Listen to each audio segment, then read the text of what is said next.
All right. What is going on, ladies and gentlemen? So I've been trying to do this video for a while, and the weather has been god awful. Like, we were literally in a freeze over. It was cold. Right now it's like mild, so it's all right. And I wanted to do this video to redo it because I found more pictures that can add to the context of this video, and they're not going to be the best quality photos. I had to snap them through my phone.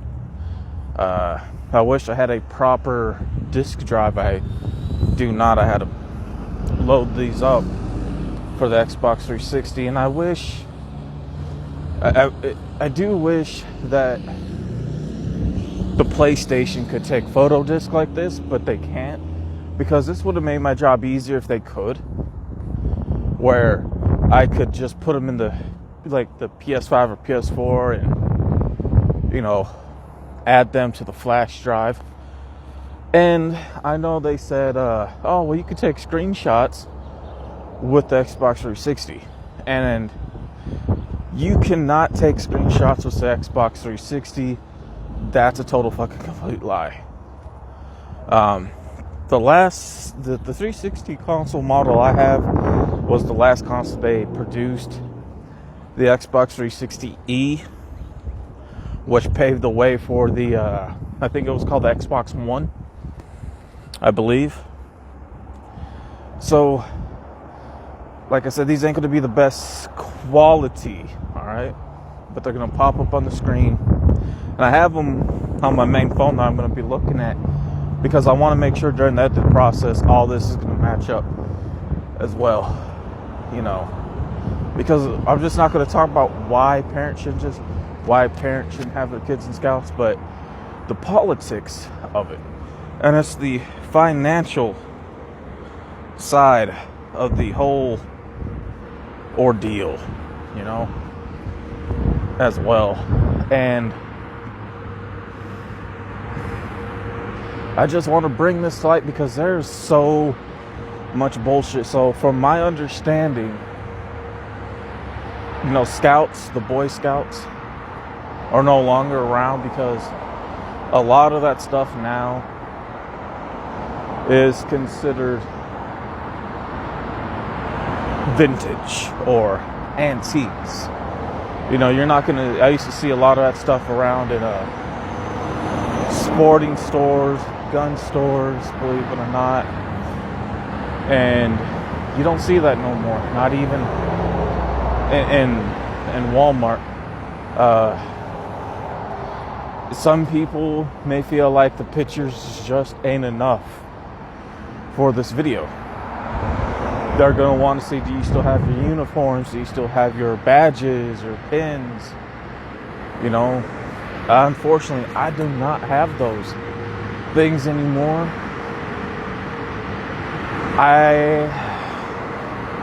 What truly happened to a lot of that stuff, I think it was either stolen or it was thrown out.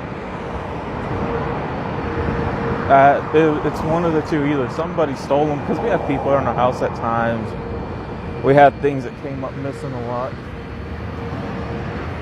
And sometimes my mother, if not most of the time, she has this tick in her head where if she sees something that's just laying there, regardless if it's hers or somebody else's, without looking at it, without asking, she'll throw it away.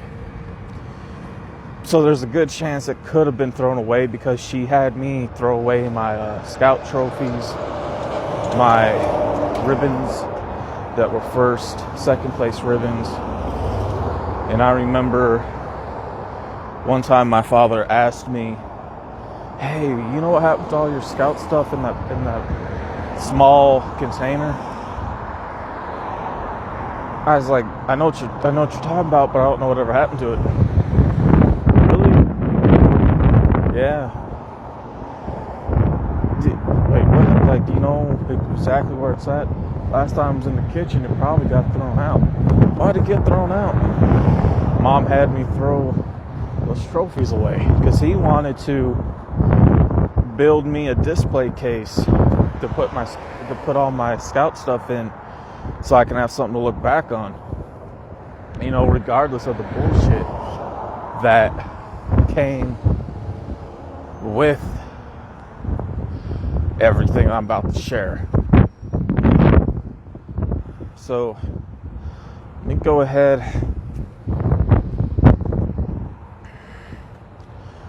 and get across the road, so this will be a lot more easier because it's Thursday and there's a lot of stupid people out driving. So the next clip is where we're going to begin. And I'd start with the first photo. And the first photo that a lot of you see, right? The first photo that quite a few of you are going to be seeing is during the 5th grade graduation ceremony. I want to start off with that one. And of course, the other one of me is going to be the same picture, but it's just going to be of me. You know, during that time, I was still a Cub Scout, right? I was still a Cub Scout. Even though I transferred into the Boy Scout part. Now, they didn't want to graduate me at all. They didn't want to graduate me. So a lot of it is because of favoritism. You can even say because of race and the politic parts of that. So let me go into now context with this. So I was a Cub Scout for quite a good while. I was the only one out of my age range that was a Cub Scout who had 0 rewards. That is because Scouts, or the Boy Scouts I should say, they're very hypocritical. Very, very much hypocrites. So if I wanted to graduate from Cub Scout to Boy Scout, in order for me to even make that crossover, if you will, they favor kids who are in sports, right? They favor parents who are in sports. On top of that, they also look at the financial part, like, oh, they're able to do sports and scouts. So they look at the parents' financial. So they also favor the financial things of that. And I can tell you that's what a majority of a lot of the Boy Scouts were about. It was about money. You know, it was about how can you fund the Scout Leader Council members, but also how can you fund the Scout leaders' pockets. Because it wasn't about the kids at all. And because of that, that's why they chose not to graduate me like they should have. You know, they kept me as a Cub Scout for quite a long time. For quite a long time. Think about that. Quite a long time, right? They didn't want to put me in the beige colored uniform. No, they was like, man, we just don't want to. So the picture of the color guard in the 5th grade graduation, the school SO officer knew I was in Scouts. And he's like, I want you to lead the color guard. So he put a couple other boys together. A few of them were in Scouts as well. So this is something that we had to practice. It was our first time. He was like, if you boys do good, I'm going to remember to report this to your guys' scout leader so you guys can get extra credit and get the color guard reward badge. You know, because he really wanted us to get that. And we done a very good job. And he wanted to make sure that I got that credit, right? So once it was time for me to cross and from Boy Scout to Cub Scout, after doing the color guard, they still chose not to do it. Wait, what? Yeah, it sounds crazy, I know. They still chose not to do it. So the scout match is like, yeah, your SR officer told me how good you did with the color guard, but you know, we're not going to give you any credit for that or reward you.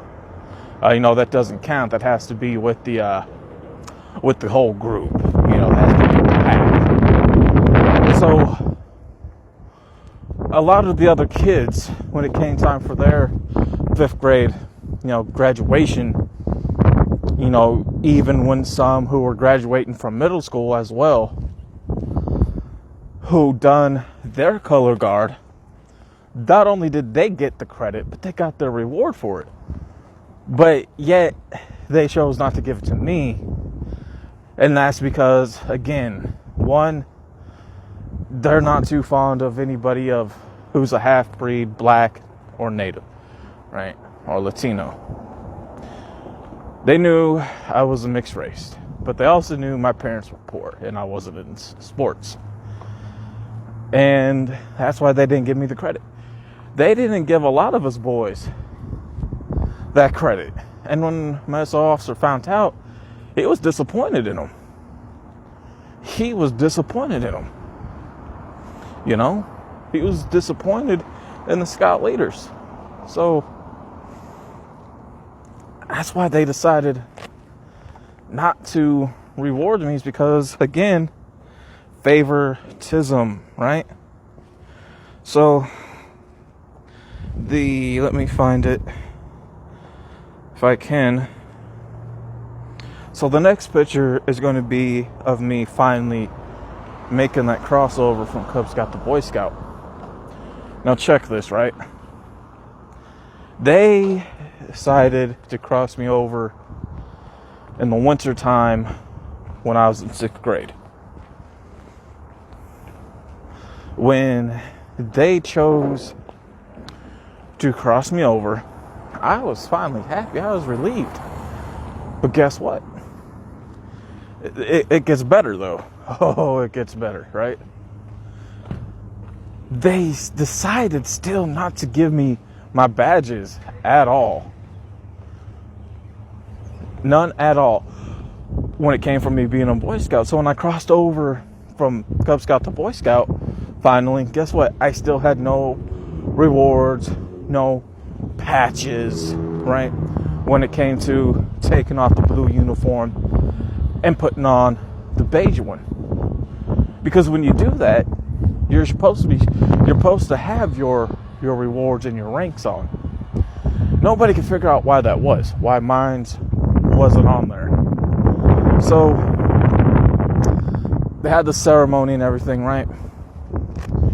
But check this. The next picture, right? The next picture, if I can find it up here, that you guys are going to be seeing, is when my father took over as a scout leader, right? As a scout leader.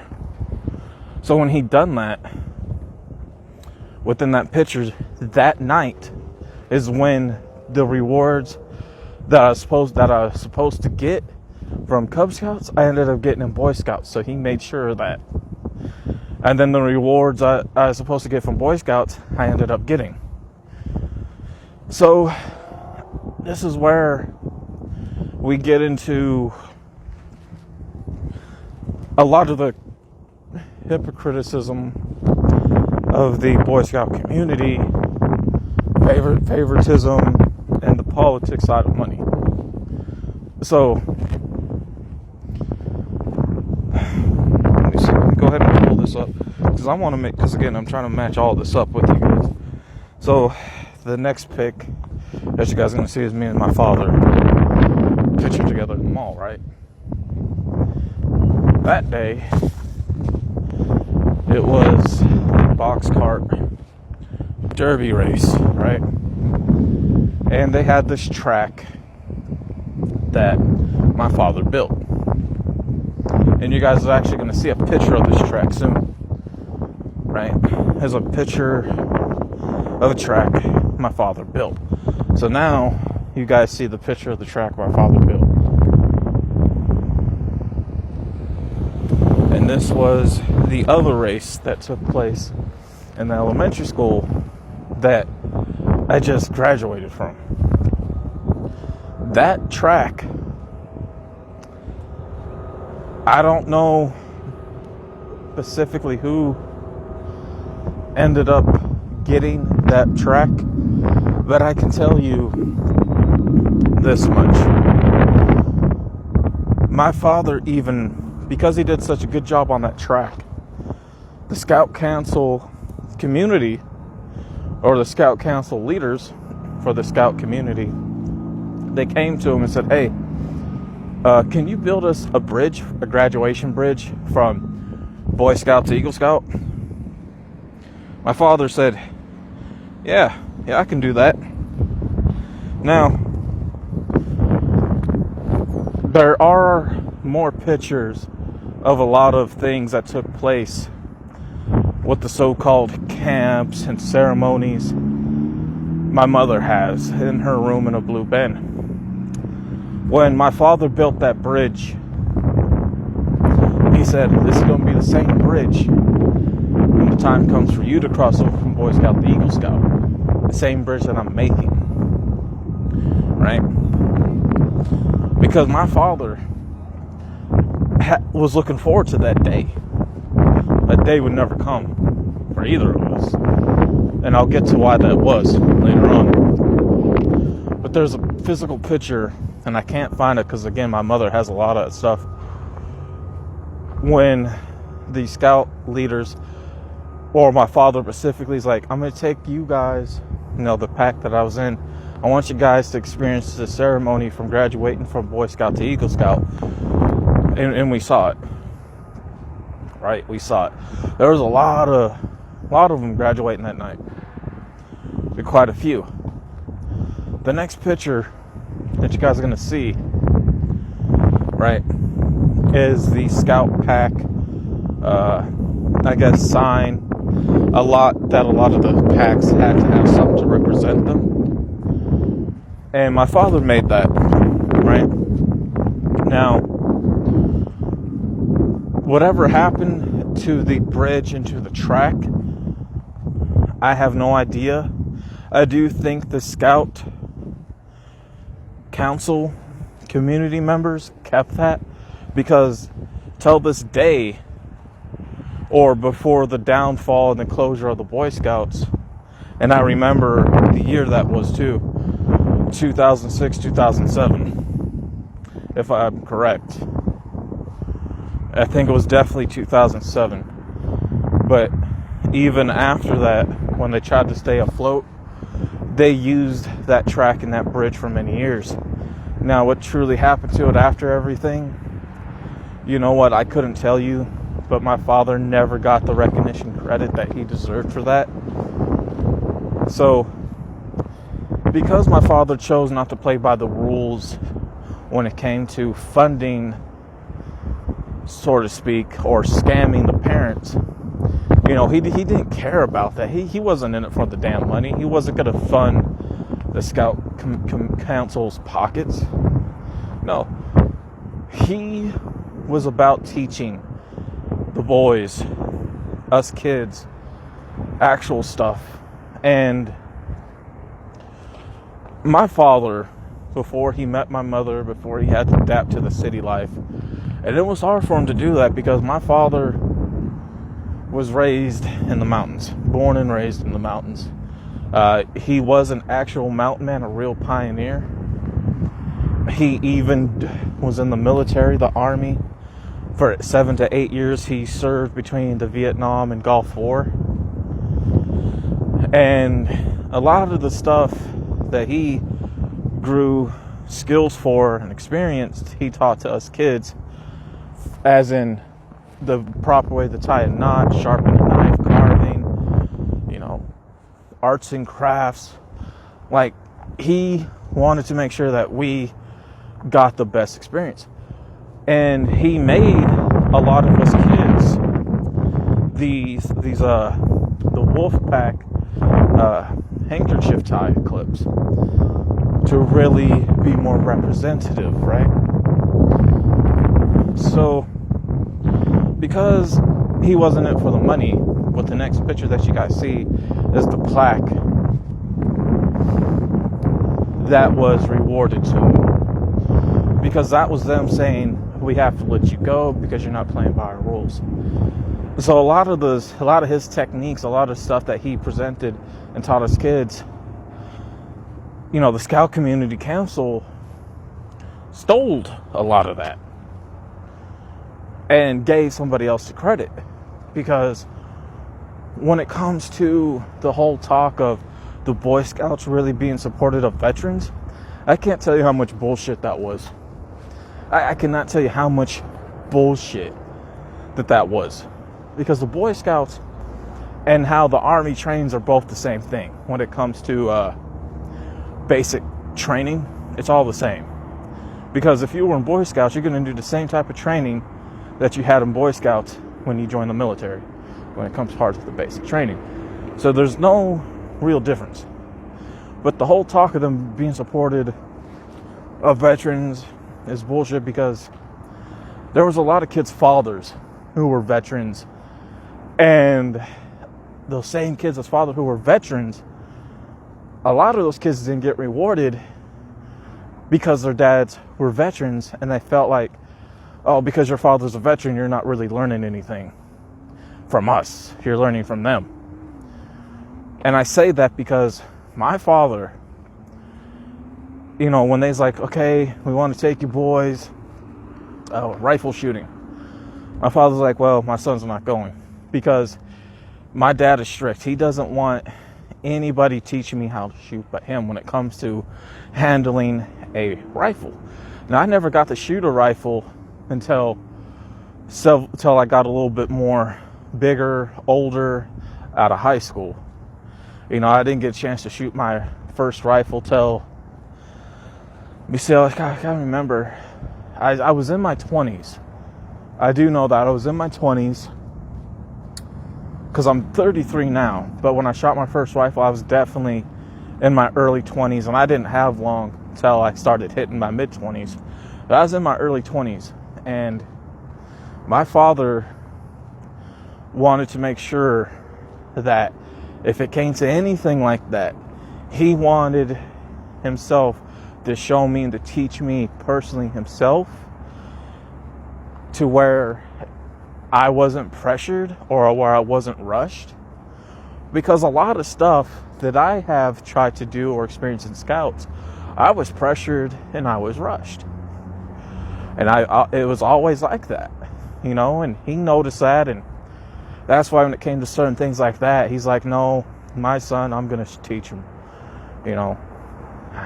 because he didn't want me to feel pressured, and you could have got your reward and your badge for that. Right? Just like with a lot of the other boys' fathers who were veterans, they felt the same way. It's like, okay, we don't want you teaching our kids, because none of these scout leaders really had that type of gun safety experience. They don't know the ins and outs of those. So they really were hypocrites, and they shamed a lot of the boys, because they're also the boys' parents and Scouts were veterans. So it was really big hypocriticism. Oh, it was. Because I can tell you, there was this time where we had to help some veterans who were still left from World War II. And that church wanted us to do it. Our Scoutmasters didn't want to do it because there was no money in it for them. Yeah, they didn't want to raise money, but we ended up doing it anyways. And when it just comes to veterans with the Boy Scouts are such hypocrites when it comes to supporting veterans and a lot of that stuff. It truly was. To even go on, the next pictures that you guys are going to see are going to be of a cake for a red, white, and blue banquet and some red, white, and blue bouquet as well. So my father baked this cake, and this was supposed to be a banquet for veterans, right? For parents, for kids' parents who served and who were serving at that time. And you guys again are seeing these pictures, right? My father ended up doing this cake that you guys see. He got second place for that. He wanted me to stand behind it, take a picture with it. And the flowers that have like the red, white, and blue in them, he put that together himself. What you guys see, he done that himself. And he ain't much of a baker, but this meant a lot to him. And you won't believe who they gave first place to. So rather than somebody baking a cake, they made, of course, your 4th of July American cheeseburgers. They brought that, and they ended up getting fucking first place for that. To me, pure laziness, right? But my father got second place. And then you would think that the veterans were going to get rewarded with the display that you guys see now, with which was supposed to be given to them at the banquet, but they sent it to everybody's family. Now, along with that, I ended up receiving the veterans badge, and then after years later, ended up receiving the color guard badge. Yeah. So when it comes to the support of veterans with Boy Scouts of America, it's hypocritical. It really is. And the next pic that you guys see is this newspaper clipping when it says Scouts on strike. Now, what that was, it wasn't really Scouts on strike. Not like what you guys think it is. No. That picture really was done by the Daily Herald. Because at this time, I was in middle school, I think 7th grade year, headed into my 8th grade year. And this was, I think, spring break. So, me and several other boys who were in middle school, our scout leader said, hey, we want you to teach the kids for spring break at the camp. All right.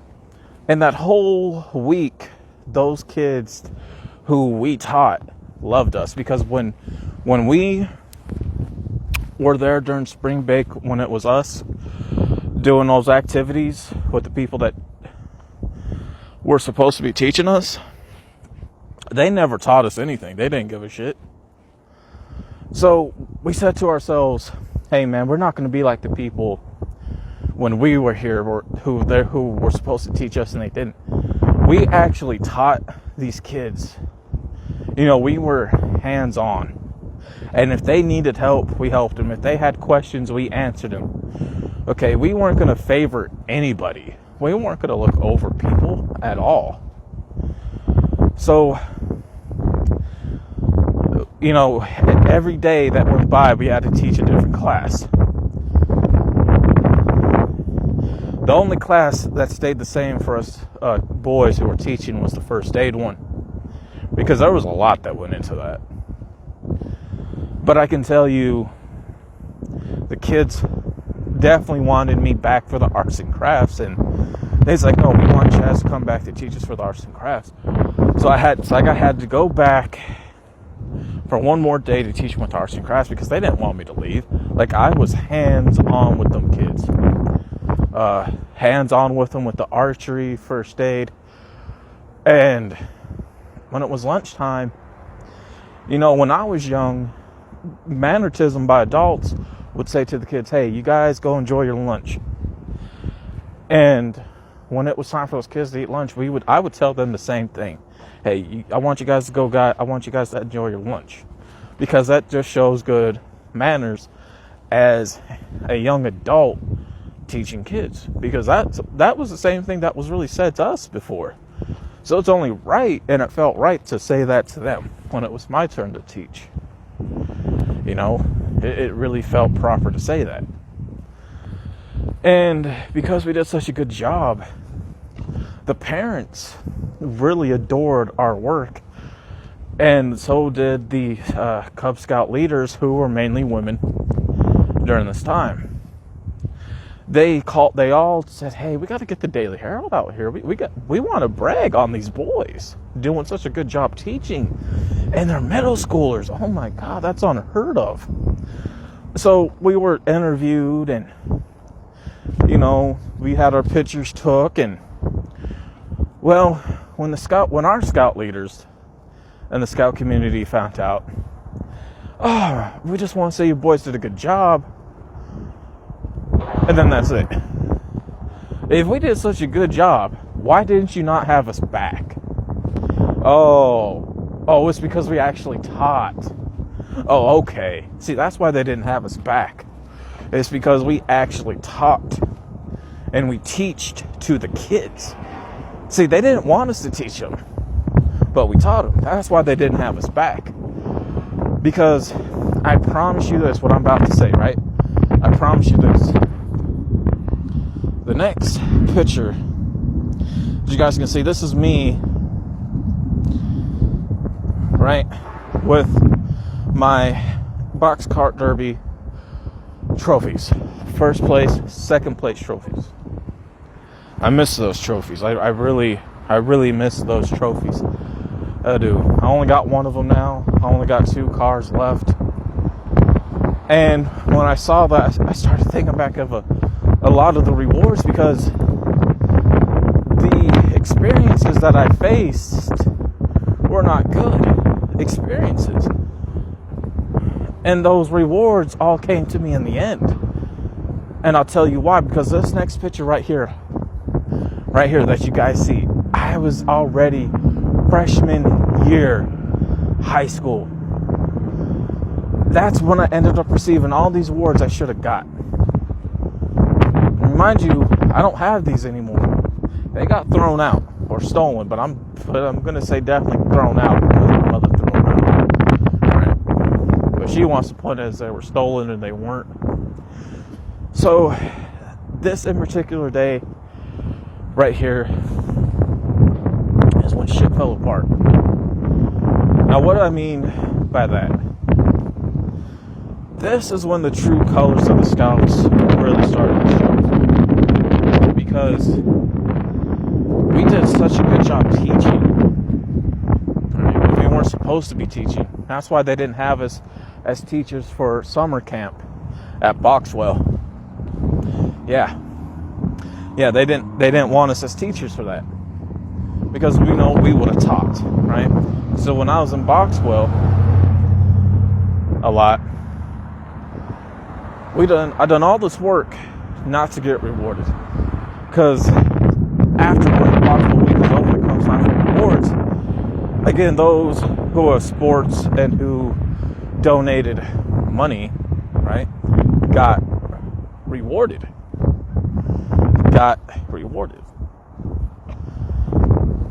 But this in particular picture that you guys saw was when it was time for me to leave. When I was at this age, a lot of the parents started pulling their kids out of Scouts. Why is that? So, me and a friend and his father, who was in the same pack, we got volunteered to build a fountain and a sidewalk for a church in the square in the town. We built that. The kid's father, I think, gave my mom several copies of the photos, but he has most of them when it came to that in particular project build. because we ended up finishing, we never got the recognition credit. And I'll get back to that. They had all this money raised, or that I should say they scammed from people. They said this money's going to go towards helping the pack and the boys go on future trips and do more things. And that ended up taking place after the Florida-Alabama trip, when spending a night on a battleship. So, rather than doing what they were supposed to, that's when they decided to buy the new 2007 GT Camaro Mustangs that came out then in 2007. So then the parents like, wow, you guys really lied to us and scammed us. We're pulling our kids out. Fuck all this. Right? On top of that, those who stayed, which is, by the way, very little, years later, when I come to find out last year, but even a little bit before last year, they gave people credit who had nothing to do with that church fountain and sidewalk build. Because last year, when I showed my brother-in-law this, I said, look at these names on the sidewalk. Whose name, who you did not see there? Yours? Exactly. So, the scout leaders gave other people credit for a build that they were not even a part of. Not even a part of. At all. Not a part of whatsoever. But they knew they messed up. They knew that they messed up. And because of that in particular reason is why this in particular pack had no Eagle Scout graduations. They were shamed and they were shunned for the bullshit that they did in the end. Because it all came out. It all came out. Somebody actually had a tape recording of a lot of the stuff that did get reported. Around this time, 2007, this is when we get into, I guess, the meat and potatoes of stuff that people want to hear. Of the things of such as rape and pedophilia in scouts. The scouts never attracted pedophiles. If there was sexual activity going on behind closed doors, it is something you did not hear about. I know a lot of people think it happens a lot because of those TV shows and, what have you. And stuff like that happens, right? And I heard about stuff like that happening. Well, lo and fucking behold, boom, one of them ended up slipping up and started molesting one of the younger boys. And a lot of it even would take place during the summer camps where we all would have to be in camp together for a week. No parents, nothing but the scout leaders, right? Well, the Boy Scouts of America doesn't attract pedophiles. It produces and makes pedophiles. I don't think you guys heard me there. I don't think you guys heard me there at all. The Boy Scouts of America does not attract pedophiles. It produces and makes pedophiles. A lot of those boys ended up becoming just that. Oh yeah. A lot of them. A lot of them did. Everything started crashing down because at this time, this is when you started hearing so much of the reports of the scamming and the abuse and the rape that was going on, and a lot of the boys who were getting arrested because they were being produced and made into rapists and pedophiles. After that, you didn't America. You didn't. You didn't. Girl Scouts were coming up next with that. And I can tell you, there were quite a lot of kidnappings when it came to the Girl Scouts, and disappearances and murders. It did. And because of that, you know, you would think the Girl Scouts of America would have shut down, but they know people like buying cookies too much. And that's how a lot of those girls really would get rewarded, was through the sale of cookies. But even a lot of that's a lot of bullshit scamming too, right? I can tell you that a lot of other shit, man, when it came to that, it took place, it happened.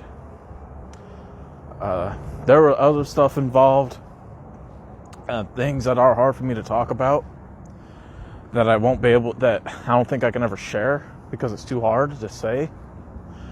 But there was a lot of bullshit involved behind closed doors, and I can tell you, man, that's why I don't really recommend parents really having their kids in Scouts, man, because it's about favoritism. It's about how well you can fund their pockets, and if your child's in sports as well, because that's what they look for. If they see a parent having their kid in sports as well in Scouts, they're going to become best friends with you, so they can, steal money from you, scam you. And that's what it's about favoritism and money.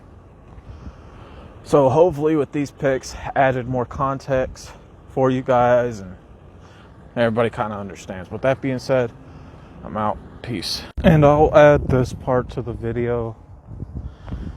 You know, a lot of whatever the Scout slogans were, like being kind, courteous, helpful, truthful, I can't tell you how much of that was so fucking bullshit. But most importantly, for me, it ruined a lot of my experiences that I had in life as a child. It ruined camping for me. It ruined fishing. I had such a miserable time, like so many others had, and because of that, you know, people now who are my age, if not a wee bit older, they'll tell you the same thing, man. Scouts really ruined those experiences, because it really did mess up and ruin our earlier lives. I had a friend, and he was in a relationship, and Scouts was ruining his relationship because her family would like to go out and do outdoor things, and because of his experiences that he had within Scouts, it ruined that.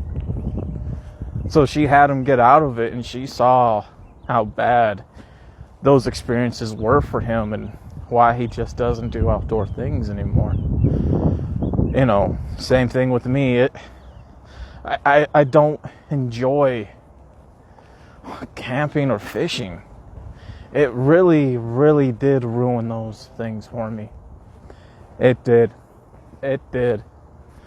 You know, what about hiking? You know, hiking is something I've done on my own. Hiking was never part of Scouts at all. Only one time did we hike. And this woman, I knew her son because she was a cop. Her son was in Scouts. And she took us somewhere to a place where we could hike to get like the 100-mile hike badge. And boy, oh boy, they had no choice but to sign off on that. And it's because she was part of law enforcement too. And they did not want to piss this woman off. They didn't. And she made sure that we got that badge because she knew exactly how things went and what was going on. And she knew about my experiences. She knew how much of her son's experiences were, because they didn't want to reward her son either. So she made sure we got our badge. But a lot of my hiking experiences were outside of Boy Scouts. That's why I enjoy walking and hiking. And the places she took us to was very nice, you know. But I can tell you, I wish I could get back a lot of those years that I wasted in Scouts. And I do wish that I never would have joined. You know, I didn't learn anything. All those things that they never taught, my father had to show me. I had to teach myself too. And I required my own sense of skills, not what they wanted to require, you know. So a lot of those years really were ruined, and I just don't enjoy them, you know. I don't. Like, I'm 33, and somebody who may see this video who gets to this in particular part, you know, they may say, you know, you're still young, you know, you can fix those experiences, you know, try to make them better. But I don't think I can, because the mental aspect of it causes a lot of that PTSD to come in. And there's different forms of PTSD, different things that, you know, I did experience growing up that triggers. It just causes triggers. I can't put it into words, but, you know, I just cannot. I can't. I wish I could, but I can't. And just so many of my, you know, even on certain trips, I would say, with my father's side of the family, you know, I didn't enjoy camping or fishing trips with them. I liked that I went to Yellowstone before it got ruined, but I just wish it was just with me or my mother or my father, not with them. I don't know. Maybe there is a chance for me to correct my experiences and make them right so I can enjoy them. But I don't know if I ever will. And the main sources for a lot of that was in Scouts, because so many of those things got ruined. You know, they got ruined.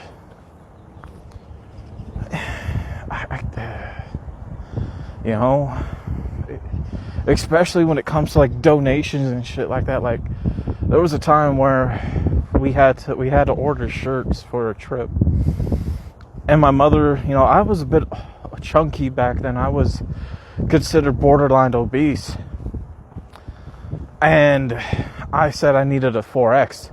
They said, no, you're not getting a 4X. They put me down for a fucking small, and I couldn't fit the shirt. But they took my parents' $25 anyways. And they fucked me over with that. You know, my parents were pissed. They said something. They were like, so, you know. And again, that's one sign that really showed their true colors in Scouts, was they didn't care about how people's money were spent.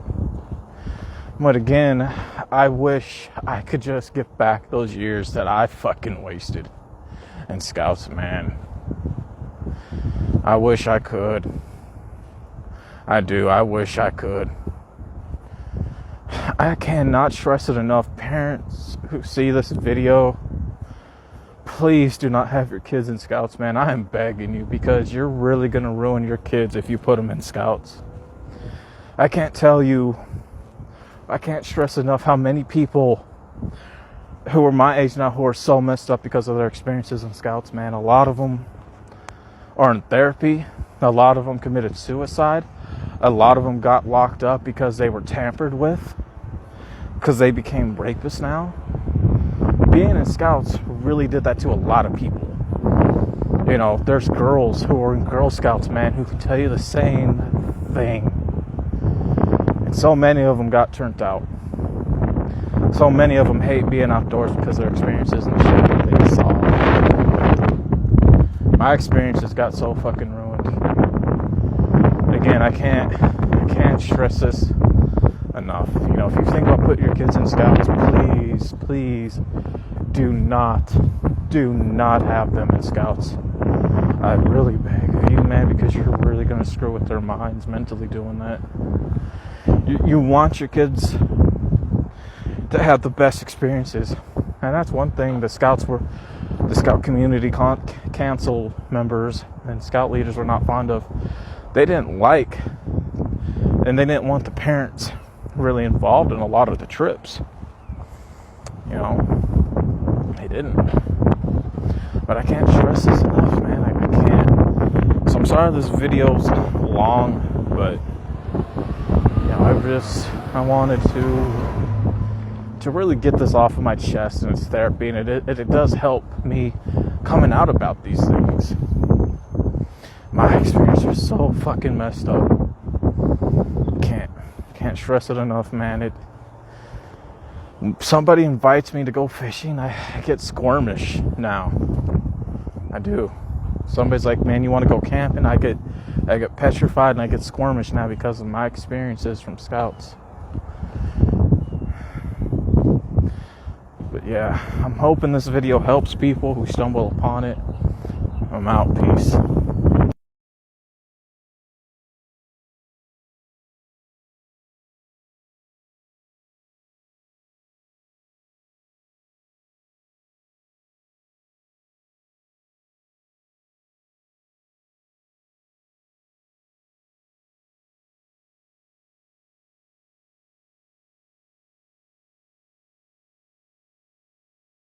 All right. What is going on, ladies and gentlemen? It is Friday, and it's a little bit chilly out today. It's supposed to be 79 today, a little bit later, but it's also supposed to be cloudy and rainy a little bit later as well. It's 7:12 in the morning. Decided to get going for my walks before the weather gets nasty.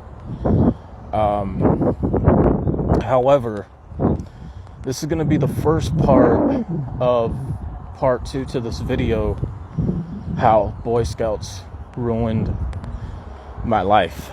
The second part of this, I'm not sure when it will be filmed, but eventually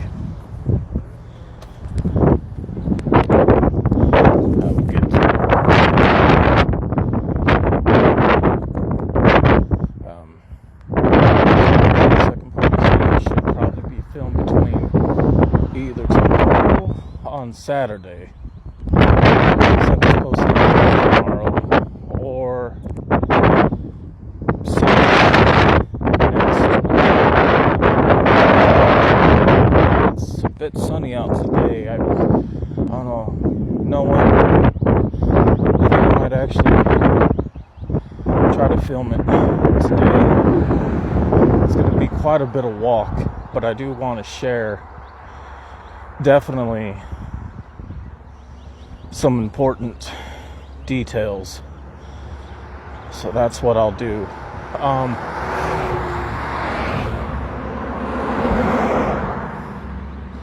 So yesterday I was talking with Mom or what have you before I get on with the actual video, and you know, we talked about a few things, and one of the videos that I uploaded talking about mental health and brain damage runs in my family. It's like an hour-long video. We also talk about how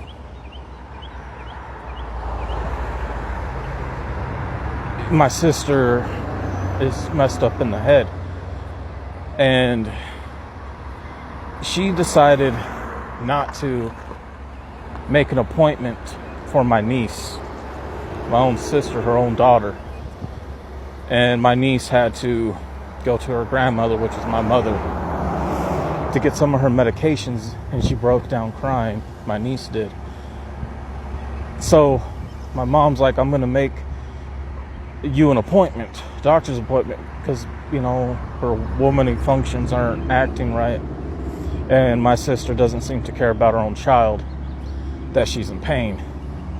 So it makes me wonder how long and how much of this has really been going on. Because, she let my second niece go with her health because she lost an eye. She had really bad throat damage. And that's really unfortunate.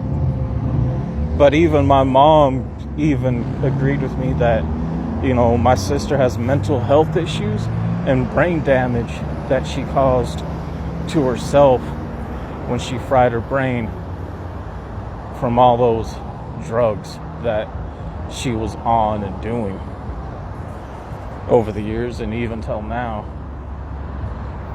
So just to update you guys on that. But as far as with today's video that's concerned, it's about, how Boy Scouts ruined my life. And this is part 2. But what I'm going to do, I'm going to wait till I get across the road to finish the rest. Alright, I'm now across the road.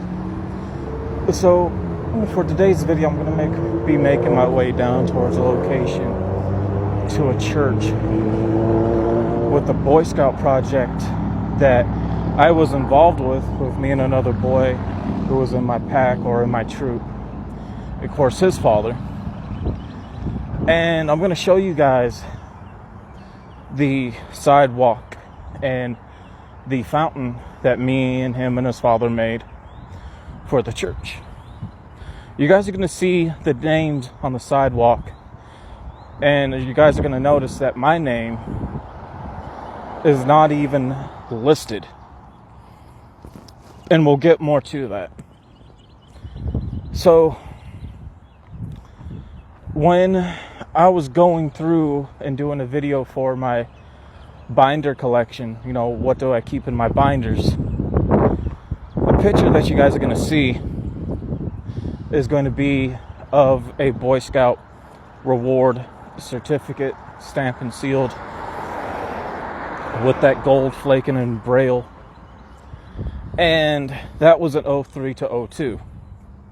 So I was supposed to receive much more than that.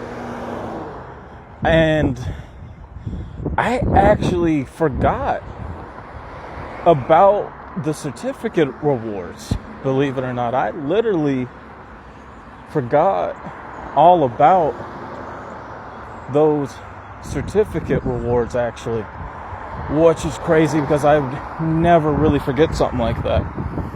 But in this case, unfortunately, I did forget about those certificate rewards. And it started coming back to me because I did start to remember that there were a lot of boys who was receiving a lot of those certificate rewards. More than one, and over the time as you progress from the Cub Scout part of it to the Boy Scout, and then eventually if you graduated to Eagle Scout, right? That's where quite a lot of that was in that area of receiving certificates. And I only received one. And out of a lot of the things that, I accomplished with the Scouts, yes, I was supposed to receive more than one certificate, but they only gave me one. Now, throughout this video, you guys are going to see some pictures of some Boy Scout badges pop up, ones that I do have left. And I can tell you what really jogged a lot of this was a conversation I had at the hospital with one of the staff nurses or what have you when she was drawing my blood. And before I really get into that in particular part of this conversation, eventually you guys by now may have saw the Jamboree badge. And that badge is when I received the Jamboree badge by being part of the color guard and Scouts and always presenting the flag and leading it. Now keep in mind I'd done this outside of Scouts during 5th grade graduation, from what I shared with you guys before and what I showed. Now, they never considered that honorable amongst Scouts because it was outside of Scouts. And I actually ended up receiving the Jamboree Color Guard badge in Cub Scouts. And you're not supposed to receive that until you cross over into the Boy Scout portion when you graduate out of Cub Scouts. Think about that. So, for me, just to get that as a Cub Scout at that time was unheard of.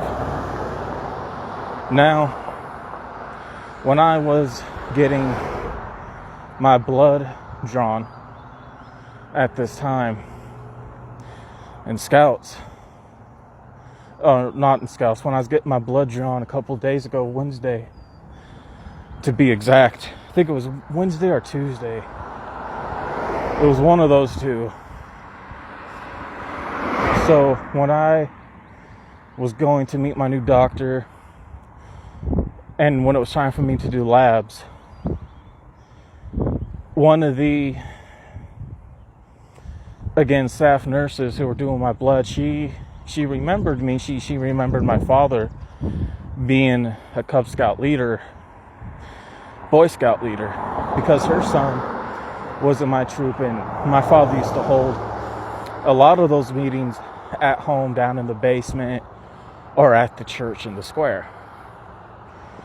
And, you know, she remembers him. She even remembers he built the box cart derby track, and she remembers him building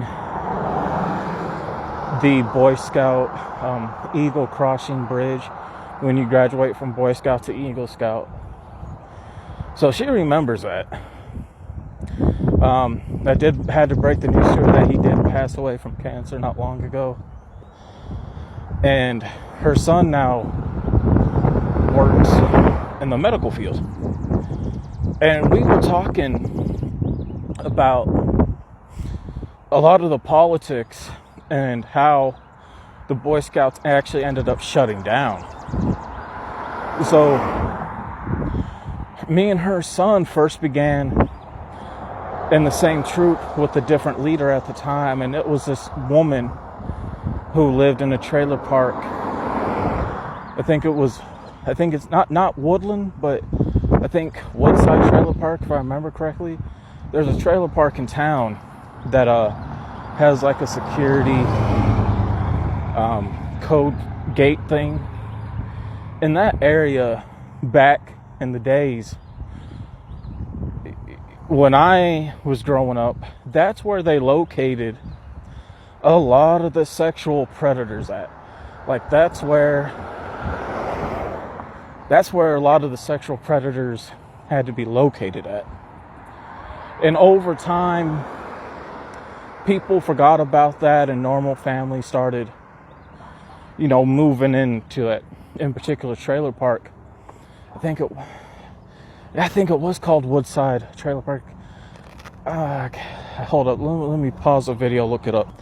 Okay, so the name of the trailer park was called Countryside Village. Countryside Village. And back in the day, that was the trailer park where if you were a sexual predator, a registered predator, that's where you were located at. But come during the late 90s and 2000s, the city decided to make it to where families could move in, because I couldn't tell you for what reason, but that's what they decided. And the woman, with the first troop that I was in, along with this other woman's son, who I'm talking about, who took my blood, she remembers that woman who was a Cub Scout leader. And she didn't know that woman was a registered sex offender, because this woman was sending nudes to some people through email one time. And my mom kind of spotted that, though, but she wasn't quite known for certain what was really going on. And they were nudes of children, but my mom didn't know that. She just saw a file of nudes being sent through emails, and she really didn't think anything of it. So this woman, when she was about to get busted for that, right, she took a lot of the money that she raised for her troop and went on the run to Vegas with her boyfriend, and she had a black boyfriend at that time. So now she ended up getting a warrant out for arrest, on the run for stealing money, with scamming and laundering, along with violating her registration agreement and her being a sex offender. So I remember that really taking place. And we got to talking about how I didn't know, because I told her, I'm like, yeah, I never did finish. She said her son didn't finish either, and we're talking, and so I shared why I didn't finish. And I told her, this troop I was with, with all the money that a lot of the parents donated and raised, they took out of the funding and pretty much scammed everybody and spent all that money on the 2006 GT Camaro Mustangs that came out at that time. And a lot of parents were pulling their kids out of Scouts because of that. Well, come to find out, the troop that her son was in, they also stole money and scammed people.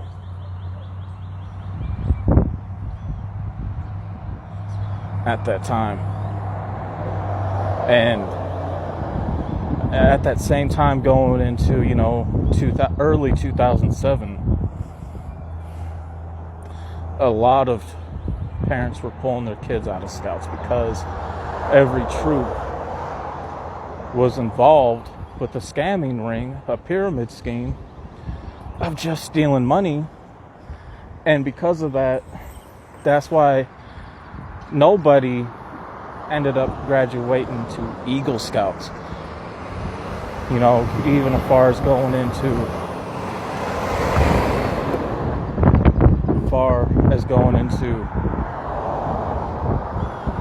the head executives, I guess you could say, the Congress Scout leaders of the company of Boy Scouts. They were really much involved in a lot of that, and come to find out, all those canned food drives that the Boy Scouts were doing, because we were told every time we do these canned food drives, it's going to the churches to help feed people who are in need, the homeless, the hungry, for those who really have less and those who are less fortunate. Come to find out, that wasn't the case at all, because they were pocketing a lot of that food. And none of us boys, none of the parents really seemed to, caught on until the downfall and the closure of the Boy Scouts. And she ended up telling me that. I'm like, what the hell? Really? So, for those who donated to this Boy Scouts, as far as financial and the canned goods, hey, they ended up pocketing a lot of that and took off with that food to put in their cupboards, and you know what, that makes sense, because it always explained why they always had a shortage of food on a lot of the camping trips a lot, because they would only pack a certain amount for the boys when it comes to the breakfast, lunch, and dinner cooking. So the downfall and the closure of the Boy Scouts was brought upon themselves because they ended up letting greed get the best of them, and they ended up shutting down. So that's why you don't see the Boy Scouts of America no more. You know, I even told her about, you know, like that church in the square we all used to go to. She's like, yeah, that fountain and sidewalk that was built. I said, there are 2 people picked out for that project. It was me and another kid from my troop, and the boy's father was involved and helped us with it. And I'm like, if you look at all those names that you see on there were not involved with that project or graduation from Eagle Scouts. They gave credit to people who had nothing to do with it. And she was talking about how her son went through that same thing, where he would work his butt off and they would never credit him. And everything was done out of favoritism, because if you were financially straight and your kids was in sports, your child was definitely favored by the scout masters and just getting rewards without being involved or doing anything or even showing up. So that's definitely crazy right there. So let me go ahead, get on to this destination so I can show you guys. So next clip you guys see when I get there will be of the fountain and everything. All right, so here this is right here, this fountain and sidewalk. The laying of the bricks is the project that I was involved in along with a friend and his father. We were in the same troop, the same pack, and I can tell you that there's a lot here when it comes to everything. See, right here, I was in this troop, and I can tell you that they did not credit me for this whatsoever. All of these names on here, you will not see my name at all. None at all. At all. You know, I don't even think they even credited my friend or his father, but each name that you see on here, each name that you see on here is not my name at all. So this is what they ended up not giving me credit for. I was part of this build. I was not credited, but I can tell you the names that were on there, the people names who were on those bricks and whatnot. I can tell you right now, they had nothing to do with that build. Nothing to do with it. And these were a lot of people who didn't finish at all. They did not finish before Eagle Scouts. Now, it's weird because this used to be the entry part behind me for Boy Scouts. Right here, look what I just walked past. And it's no longer there. They turned it back to normal, apparently, to whatever they may have turned it into. But yeah, what you guys just saw was definitely the fountain and sidewalk build that only 2/3 people, to be honest, it was 3 people that were involved in: me, a friend, and his father, and Troop 114. And of course, they gave credit to people who had nothing to do with that build. Nothing to do with it at all. So, you want to talk about not being credited for something and being screwed over and not having the recognition, that would be it. There are pictures, and that boy's father has those pictures of me and his son laying the brickwork, working on that fountain. The fountain was done first before the sidewalk and everything. I can tell you that right now. That's the parts that were definitely done first. And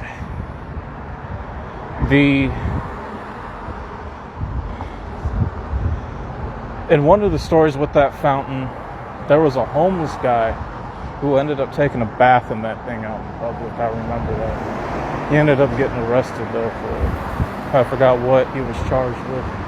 I would imagine one of the charges was public nudity.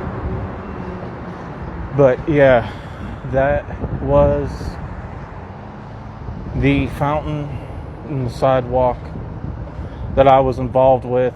And you know, they just had to put names down because that was labeled 2007. So you guys got to keep in mind, late 2007, early 2008 is when they started pulling, when the parents started pulling their kids out of scouts because of the scam ring operation which was going on. So you want to talk about not being credited, discredited, that would be it right there. In that same church, I was involved with serving of the pancake breakfasts. I was floor managing it, kitchen manager for that, even taking orders, getting the food out, and even involved with washing the dishes as well.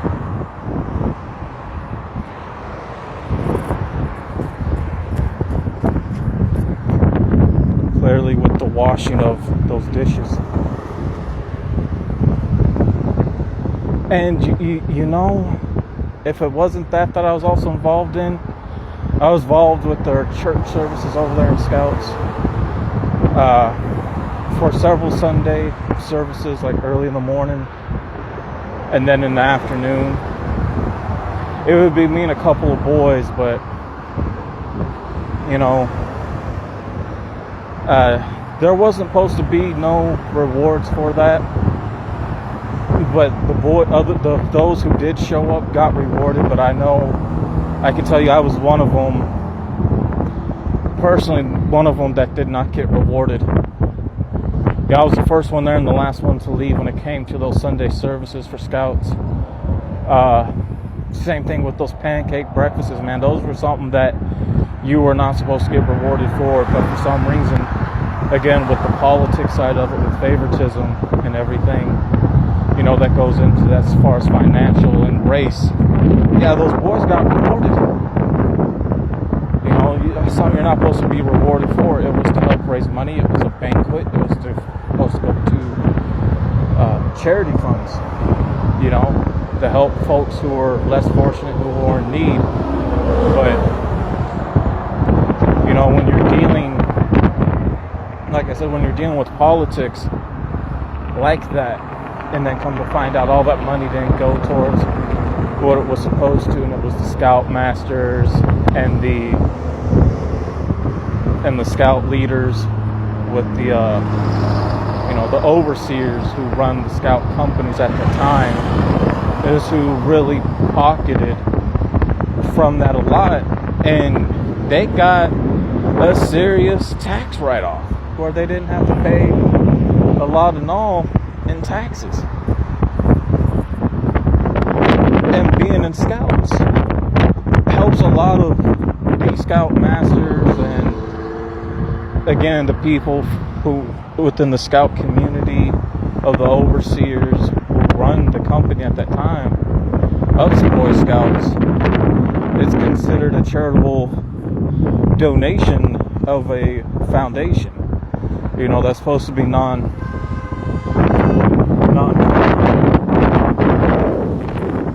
But lo and behold, you know, every time they would file, they get a tax write-off, and they would get tax returns up the ass because of them listed in Scouts as a Scout leader. But the Boy Scouts was supposed to really represent at that time, and you know, they just didn't. They just did not really represent what they were supposed to stand for. So, you know, I really wanted to bring you guys that right there to really show you guys what I'm talking about, and you know why I say what I'm saying, and also you know, proof or what have you. But why I just really don't recommend parents put their kids in Scouts, because it's the shit like that, man. It's the shit like that now that I'm older, it pisses me off. And you know what? That's always been there, because for those that watch this channel, you know I shared some stories about how I was discredited and stripped away from things in school because I was a special needs student who suffered in school, but who also worked his ass off to try to be an achievable student, you know. And it just never happened because, like I said before in past videos, you know, every new school block or new semester or every 6 months period, whatever terminology that you choose to use, as far as when these schools get fundings after every new startup of every school period, after every 6 months, it's a pick and choose. And like I said, you know, they said we don't want a retard representing for our school at that time. If they did, they wouldn't get their funding from the city. So I was stripped away of a lot of that. And it's the same thing with Scouts. You know, they knew I had learning issues. They knew I was challenged, but they knew I was always up to the task. And, you know, if you do wrong to others, wrong comes back to you. And that's what happened to the Boy Scouts of America. They were doing wrong, and they ended up shutting down. They ended up shutting down. I am glad I was able to bring you guys this. Like I said,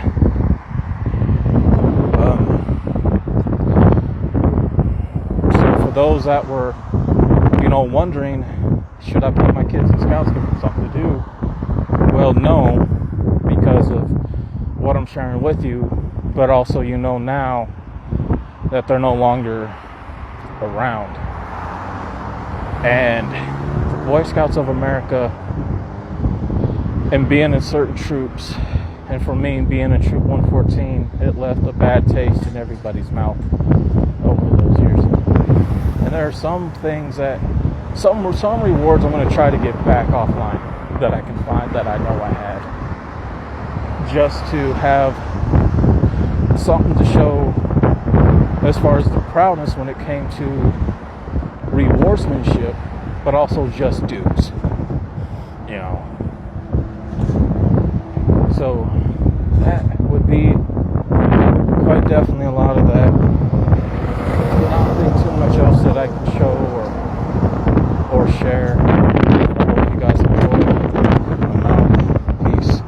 Okay, so here is a little bit of a redo video, or more of a conversational video on how Scouts screwed over my father and how they never gave him credit. And with this video, I got some photos. I'm going to be talking about certain things that he has built for the Scouts, but they never gave him his credit, and how they just ended up letting him go.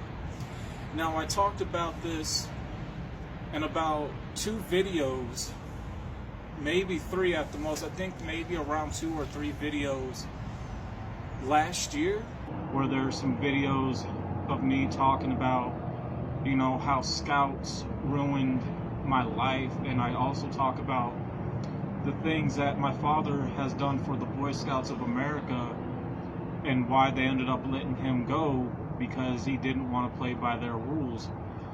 With this video, it's going to have some different editing. You're going to have a front angle one right here, and there's a bottom camera right there where it's like a kind of like an upwards angle. So I'm going to try something out today very differently. I haven't done this type of filming in a very, very long time. So with that being said, you know, we are going to definitely begin. So the first thing I want to talk about is the box cart derbies. I don't know how many people remember the box cart derbies. My father has built a couple of them in his time and to enter in. So here's a bit of a rough draft. That's one that I still have that would end up being painted blue, black, and a little bit of gold right there.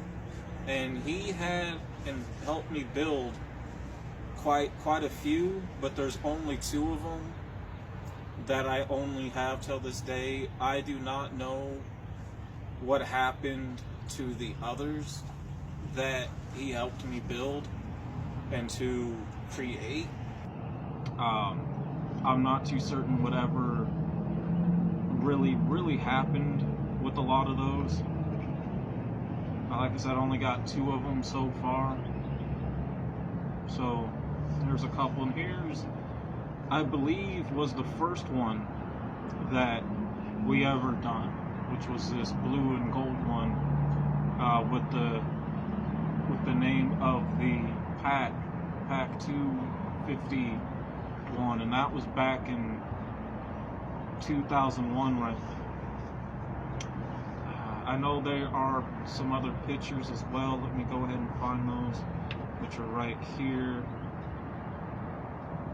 And one that definitely leads into like winning like a lot of the rewards. I remember my father when he helped, or I don't want to say helped, they hired him, the Scout community hired him to redo the box cart track. I believe was the first one that we ever done, which was this blue and gold one with the name of the pack 251, and that was back in 2001 right there. I know there are some other pictures as well. Let me go ahead and find those, which are right here. And one that definitely leads into like winning like a lot of the rewards. I remember my father when he helped, or I don't want to say helped, they hired him, the Scout community hired him to redo the box cart track, and that was in 2002. And here's like the bottom one right here of what it looks like at the bottom. Something for where the cars can go into, where it has some padding so it doesn't quite mess it up, if you will. And here's the track right here with the picture of my father close to the track back in elementary school right there. So this track that my father built, and I saw him build it because he built it down in our basement. You know, he took the time out of his own time out of his day, out of his own money, if you will, to build that track for the scout community, for that pack. I don't know whatever truly happened to that track. I don't know if the Boy Scouts of America still have that track or not. Right here is a picture of me holding the first car that was done in '01 with the very tall trophy. Is a picture of me holding the first car that was done in '01 with the very tall trophy. And I had quite a few trophies. I had first place to second place trophies. Unfortunately, I don't have those anymore. I only have one left, and it was a first place design. I do believe that one was, which was a first place design. I do remember they had him build I'm trying to think of what it was. It was a boxcar derby, but it wasn't the little ones. It wasn't like an actual big one that you were able to sit in. And I remember my father building that, because he ended up building two, but I'm going to get to the first one he built. So they wanted to do a kind of like a life-size boxcar derby race down a hill, so to speak. And my father had some wood running around because he used to do woodwork before for a living, and then he switched it kind of like to a side hustle because his actual job that he worked for 25 years was a phosphate chemical plant. And he built like this life-size box cart, right, derby, and it had like the rear axle, front axle, and it had like a long body. Now, it didn't have like any surrounding walls, right? And he built a wooden seat. I remember the wooden seat. And the safety belt was a piece of yellow or white rope that you would have around, that it was already tied into the wood, so all you had to do was slip right on in there. And the steering wheel, the steering wheel was a piece of rope. I remember the steering wheel being a piece of rope at that time as well, so you would have to like steer it like this. I remember, I vividly remember that. So you would have to really steer it like such. I know the wheels, I think they were either wagon wheels at the time or lawnmower wheels. It was either wagon wheels or lawnmower wheels, and I don't know what ever truly happened to that. Now, there was a brake that was built, and it was like a hand lever brake, like you would put like the brake on like a car, like that lever pull in cars. It was similar to that, and it was, of course, made out of wood, and it had like a old rubber soil or seal of a shoe to kind of help it stop a bit. But mainly, it would like slow it down, and your feet would have to be the brakes. And you would put your feet on the front steering wheel to kind of help it turn as well. I don't know what ever happened to that. I do know he built me one time for my birthday, and I remember going down our hill. Oh my God, like I kept trying to, stay straight, but it kept wanting to go left, and I kinda had to put on that lever a little bit with my feet. It eventually hit or crashed a little bit to the ditch just to stop, and man, that belt rope, that hurt, because it's like tugged on, like that, and you kind of slid off a little bit, but I do remember that. I don't know whatever happened to that track or to the or to that box cart. I know he took mine apart because I just never wanted to ride in it again. And around that time I was, hitting middle school and in my adolescent years. But, that specifically, what he done, I remember.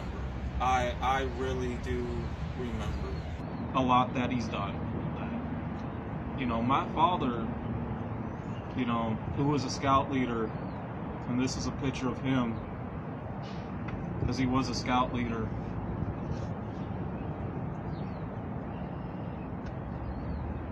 He didn't care for having to go to the church and teach. So he held a lot of the meetings at our house down in the basement, where he had things access to for his tools. And you know, my father was definitely hands-on person when it came to those kids and scouts. A lot of the adults and parents enjoyed my father because he kept it real. He's like, you know, a lot of the kids that they're gonna hand you kids to order to build or make something, a lot of that in reality is not going to hold. A lot of that is just not going to help build. And he was right, because you know, you're gonna need real actual equipment for things, you know, especially when it came to woodwork. And a lot of those kids, a lot of those adults, you know, seeing a lot of the stuff, you know, my father built by hand. Going back a video ago, you know, I talked about how my father, you know, in his earlier years, even before and with my mother before I was born, you know, they weren't financially, you know, stable. So my father would build a lot of the furniture by hand, chairs, lamps, what do you call it? Drawers, you know, dressers, right? Wood frame bed, you name it, you know, he built that, you know. Unfortunately, we don't have those things anymore. Me and my mother 3 years ago ended up donating that to people, because my father's family, you know, for those that follow the channel, you guys heard me talk about this numerous amount of times, but you know, they would constantly make threats towards me and my mom, saying, we're gonna come take the rest of that stuff. And in order for that not to happen, we wanted to make sure that stuff went to good homes, to people who enjoyed it, rather than having it fall into hands of people who were very, very selfish, very greedy people. Very selfish, very greedy people. Move on from there, right?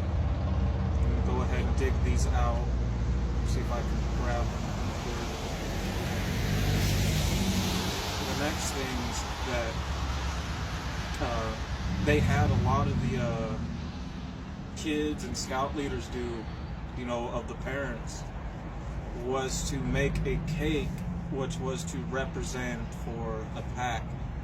And we done this twice, and I'm trying to figure out, I think this one right here from 2002 for pack 369 was the first one that we did right there. And we ended up getting first place for that. If I remember correctly, I think he still, matter of fact, I still have the, I believe it was pack 369, representation symbol that he put on a round piece of wood, kind of like a mandala, where you can mount it on a stick. And this is the times where you would have to have something, you know, that would represent your pack during the days of camp. The second one we did, which was back in 04, we got second place for. I remember showing this in one of those 2 videos a while back. And the cake that ended up getting first place, which wasn't even a cake, somebody made like barbecued grilled burgers with like a cake in the middle of it. Like, how in the fuck does that win first place when most of it is not even a cake? what you brought was food, but it really wasn't a cake. You know what I'm saying? So what really, when it came to somebody who put time and effort into something, you're going to reward bullshit that doesn't need to be rewarded. And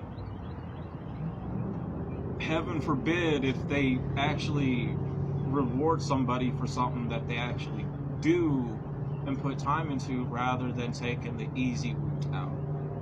But what a lot of people did get, especially if you were somebody that served, and my father served, you would get kind of like this base, this vase, so to speak, with like American flags, some flowers and some other stuff. And when it comes to scouts, like Boy Scouts of America, they preach a good game, but they do not care. And this is going to sound very, very sad. Very sad, what I'm about to share. They may preach a good game, talking about, we respect our veterans, we show support, but really, they were really behind closed doors, really distasteful towards the idea of having people of service and veterans to show support to the Boy Scouts of America. And because my father was a veteran, and because he was good at what he does, that's another reason why they let him go, is because he was a veteran. And every time a student or a kid in Scouts would talk to their Scout masters when they would get a bit older, especially if they were in sports, the conversation would be brought up, are you going to end up joining the military? And the youth, whoever was in question, with that question, so to speak, if they would say yes, they would have this look, the Scoutmasters would have this look of disgust on their face. Because what I'm about to show here is just some prime examples where we had retirement of the flag in our park here in my town, about back in 03, at that time, about 21 years ago. And there wasn't a whole lot of respect shown towards those veterans when they would come do that, because they would take the time out of their day to come and do that. But there wouldn't be a lot of respect or support showed to them by the Scout leaders. And they would put it in our kids' head like, just ignore me. And that's one reason why they would ignore a kid who was in a pack if their parents or parent, right, was in the services. I remember during a banquet, they had a couple of services, and there were some veterans there, and I had to kind of give like a little bit of a speech, and I wasn't the best, but I'd done my best what I could. And this is the only photo of me giving a speech and honoring our veterans at a pancake banquet.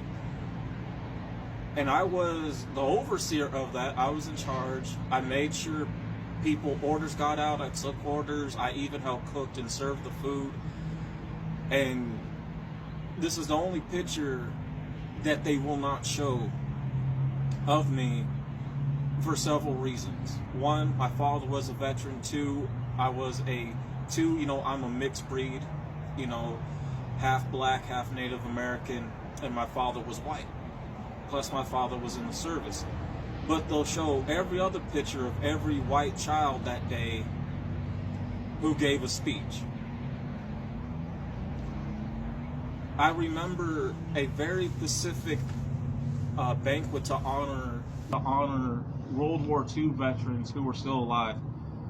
And it was supposed to be 2 hours, but they decided to cut it down to an hour. And they were very much rushing a lot of those World War II veteran speeches. and wander them off this stage. So again, when it comes to the Boy Scouts of America, they are very hypocrites, if not fake, when it comes to supporting the troops, when it comes to supporting veterans, and especially if you were somebody in high school and you were in ROTC and trying to balance out scouts, they didn't like that. They did not like that. The scouts, troops, you know, the scout committee, your scout leaders, your scout masters, you know, they didn't like that. They did not like any kid who was in ROTC but also in scouts at the same time. You know, I could go on to much more into that conversation, but you can say it's enough to really piss anybody off. I remember another build they had my father do. They wanted him to build a crossing bridge when it came from Boy Scout, when it came to like Cub Scouts, and you're crossing over to the Boy Scouts, and then from Boy Scouts to Eagle Scouts. So they had him build a bridge. Unfortunately, I do not have a picture of the bridge he built. I have looked through a lot of those scout photos that my mother held on to. There is not one photo of that bridge my dad built at all. Again, my dad took time out of his day to build this bridge. His money, and I was there when he built it. When he brought the bridge, once it was finished, right? It wasn't like a big bridge. It was a nice sized portable bridge that you could load up to the back of a truck or in the trunk of a car. And it was very nice. It was very sturdy. When my dad brought it to one of the parks, I believe it was, or one of the camping retreats at the time, he says, he brought the bridge. They know that he made it. He let that be known.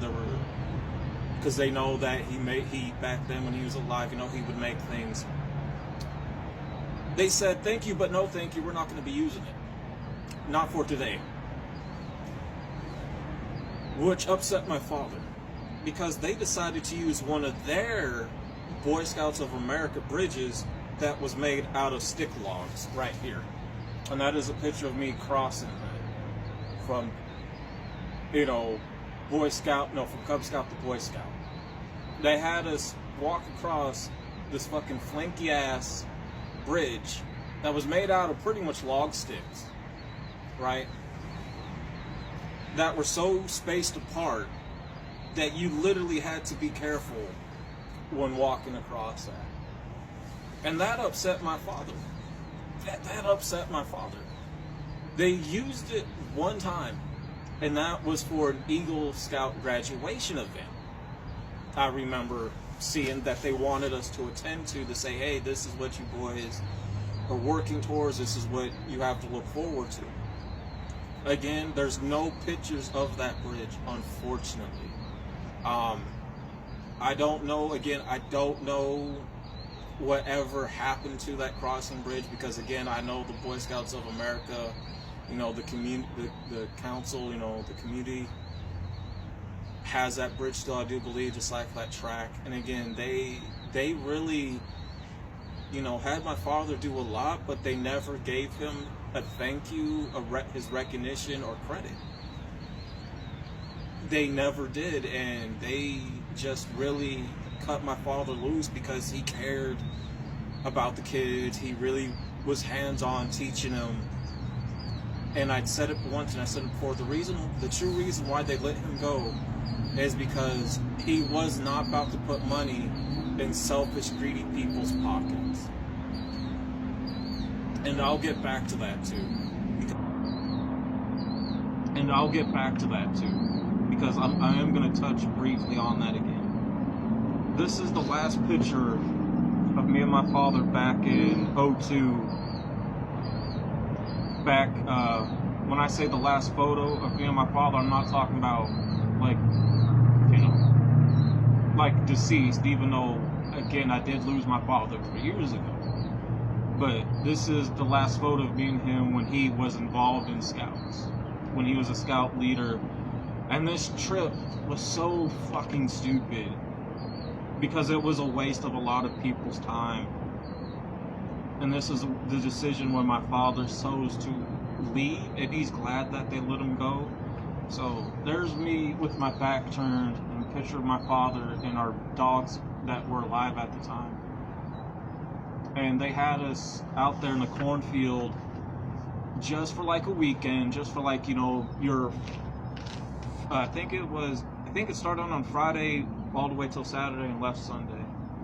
I do believe it was. Last picture of me and my father back in '02. Back when I say the last photo of me and my father, I'm not talking about like, you know, like deceased, even though again I did lose my father 3 years ago. But this is the last photo of me and him when he was involved in scouts, when he was a scout leader. And this trip was so fucking stupid because it was a waste of a lot of people's time. And this is the decision when my father chose to leave, and he's glad that they let him go. So there's me with my back turned and a picture of my father and our dogs that were alive at the time.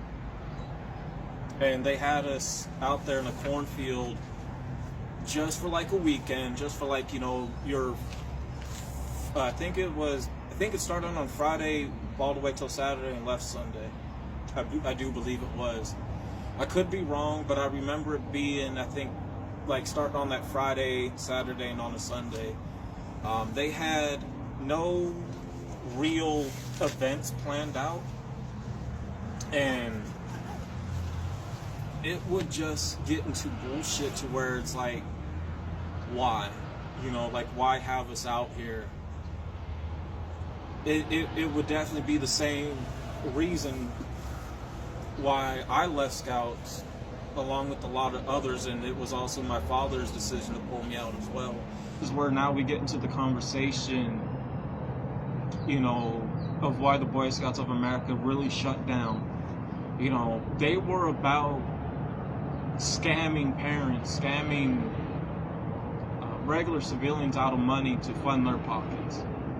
And if you did not play by their rules, they would let you go. That's one of the reasons right there that they let my father go, is because he wasn't about to put money into selfish people's pockets if it wasn't going towards the kids. And because of that, there was a quote-unquote fake fundraiser that was raised. And the scout that I was in, I think it was troop 113 or 114, the last troop I was in. And they were saying, we're going to raise money because we want to take the kids on a summer trip. Right? We wanted to take the kids on a summer trip. And this came, you know, right after the little first summer trip, which was camping out in Florida for like a night and then heading to Huntsville, Alabama to spend the night on a battleship. I had pictures of those. My mom kept the negatives. I no longer have those pictures, but I still have those negatives. And there's a lot of pictures I'm going to get developed next year for mom, because I don't know how much longer my mom may have. I hope when she does see the rest of this year into next year, she's just not doing as good. You know, this is a woman that's 64, but I'm not going to get into that subject right now. But then he's like, okay, we want to keep raising money so we can take the boys on some more trips. So eventually, I forgot how much they raised. It was a little bit over $100,000. But lo and fucking behold, rather than putting that money towards the trips, the Scoutmaster decided to buy those new GT Mustangs that came out in '06. I believe it was at that time. They bought those '06 Mustangs that were very popular from '06 to '10. And I left Scouts around, oh geez, '07. '07 or '08. But that's definitely when they decided to buy those GT Mustangs. So it was definitely around '07 to '08. Once word got out about that, and there was a lot more other shady shit going on that I talked about in the 2 or 3 part video on how Scouts did ruin my life. There were a lot more shady business going on, but that's when a lot of parents, decided to pull their kids out and not have them be involved. At that same time,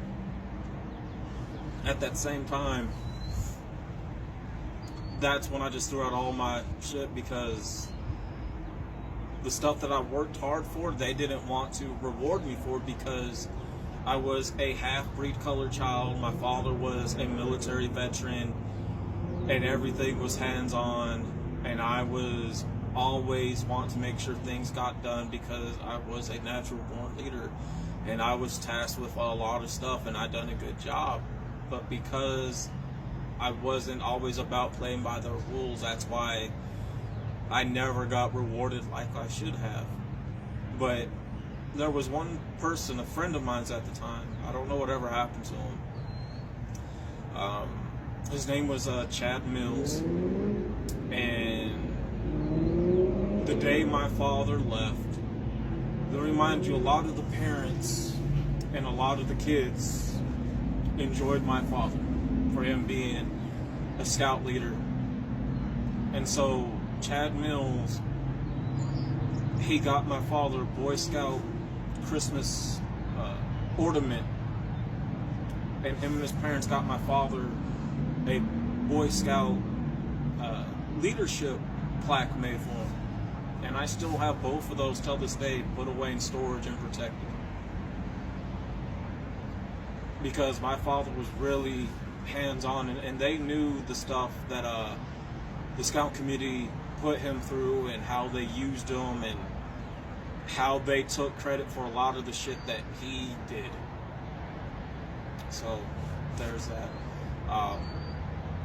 So I'm glad I was able to kind of revisit this video and show you guys some pictures that I did have.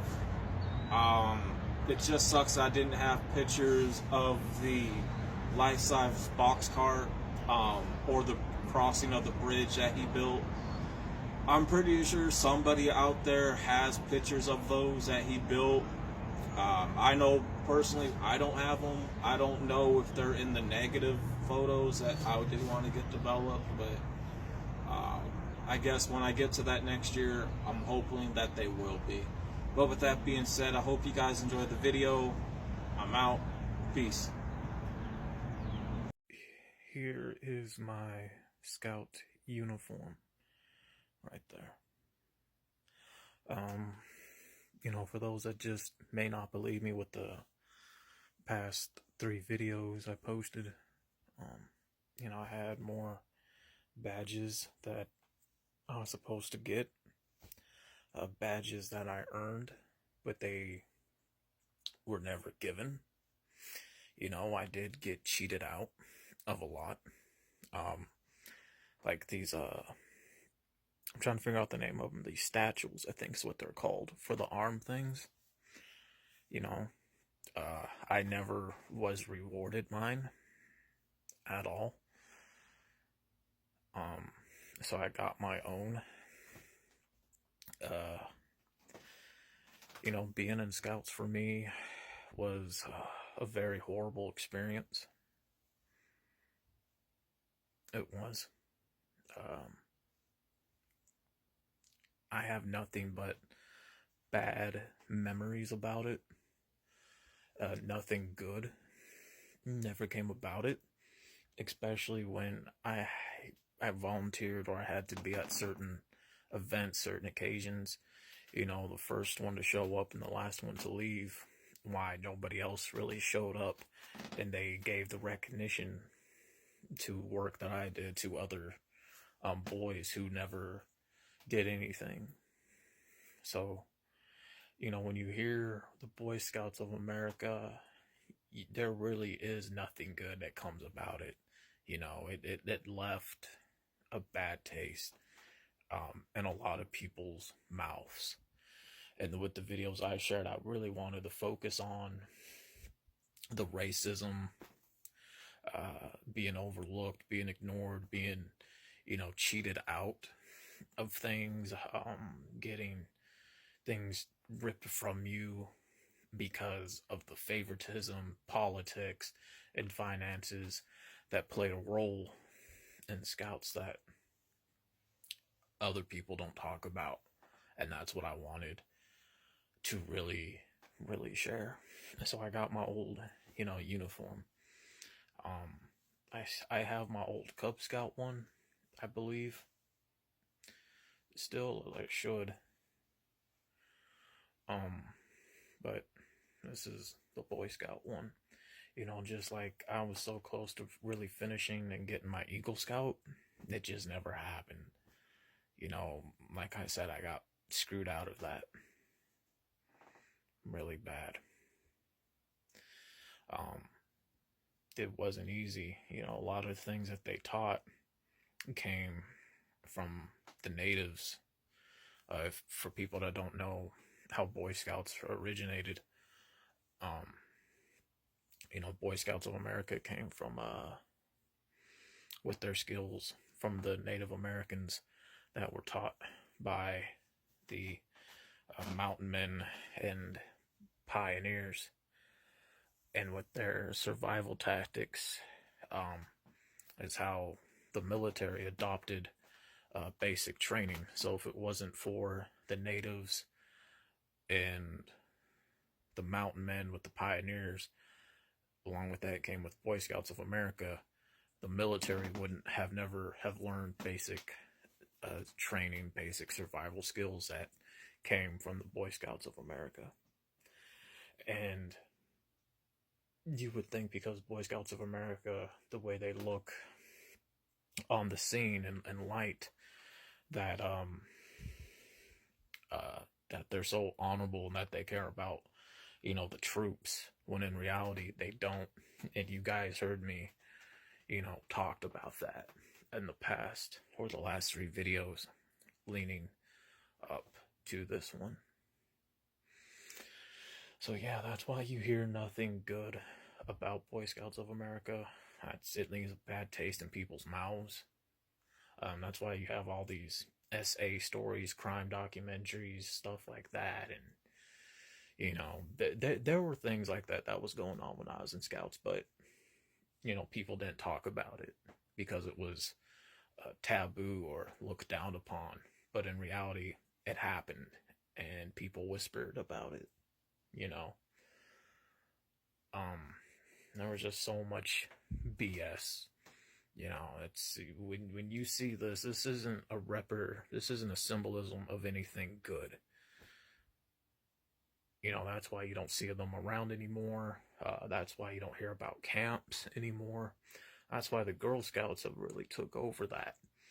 And I know the same thing happens in Girl Scouts, but they it may not be just as bad, but that's why you don't hear about the Boy Scouts of America no more, because of these things that have been out now for so many years. And especially with me adding my 4 videos, because this will be the 4th one, really adding to, with it being such a bad taste in people's mouths.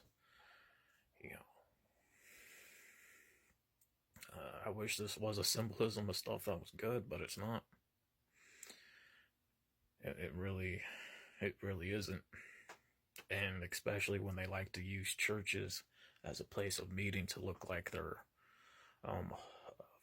innocent or all holy and godly, when they're not. Quite the opposite. So, I understand a lot of this goes for some money these days, for that nostalgic value or that history, but within reality, man, it's a representation now of nothing good, because nothing good never came out of it for anybody. So it's about 7 in the morning. I do want to apologize if my voice sounded a bit low in the open of that video showing my old Boy Scout uniform. Guys, got to understand, that was around 3, maybe almost close to 4 in the morning. I didn't want to wake mom up or anything, but hopefully you guys could hear what I was saying. I did play it back, so if I can hear it pretty good, I'm pretty certain you guys can hear it pretty good. But, you know, with Scouts, like I said, you know, it left a bad taste in people's mouths. So many years later, you have stories coming out about Scouts, and it's just, you know, for something that was meant to be positive for young men, try to teach them survival skills, trying to teach them social skills, you know, being able to get out and do things without the cost of so much money. It went downhill, you know, and that's unfortunate because Scouts became about money. You know, like I said, within the video talking about how the Boy Scouts of America did my father dirty, you know, and it left a bad taste in people's mouths. That's why you don't see them around anymore. You know, who really ended up taking on that Boy Scout stuff was the Girl Scouts. And it really goes to show that, how can I put this without defending people, or I don't know the best way to say it. I don't think it's offensive, but it really goes to show that when it really goes to show the politics side of the picking and choosing on who you want to do wrong the most versus who you don't want to do wrong. And I think it really, really showed that, you know, boys are going to be a much more easier targets compared to the girls, because the girls are going to have, you know, their brothers or fathers with them, you know, more of a surrounding protection and more protection when it comes to the Girl Scouts with that. You know, you don't really hear about a lot of that type of stuff taking place in Girl Scouts at all. You really just don't hear about it. Not like you do with the Boy Scouts. And, you know, with the boys, I figured, hey, you know, they're boys, you know, they don't need that much protection, they'll be fine. You know, we practice, or they preach, quote unquote, the buddy system.